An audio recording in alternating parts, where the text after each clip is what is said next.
តម្រុយឆ្នោតអាវងថ្ងៃនេះផងដែរក៏វិលត្រឡប់មកជួបពុកម៉ែបងប្អូនទៀតហើយដើម្បីចែកជាតម្រុយឆ្នោតអាវងជូនទៅកាន់ពុកម៉ែបងប្អូនក៏ដូចជាប្រិយមិត្តទាំងអស់គ្នាប៉ុន្តែមុននឹងចូលទៅទស្សនាសូមពុកម៉ែបងប្អូនកុំភ្លេចជួយចុច Subscribe ហើយនឹងដាក់នៅសញ្ញារូបកណ្ដឹងម្នាក់មួយផងដើម្បីទទួលបានរាល់តម្រុយឆ្នោតអាវងចែកលេខចំនួន4គ្រាប់ជារៀងរាល់ថ្ងៃជូនទៅកាន់ពុកម៉ែបងប្អូនអាវងចែកលេខ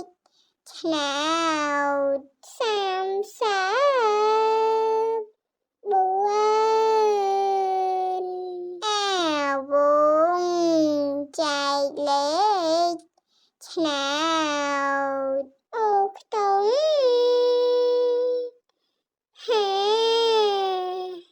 អាវងចែកលេខឆ្នោត56អាវងចែកលេខឆ្នោ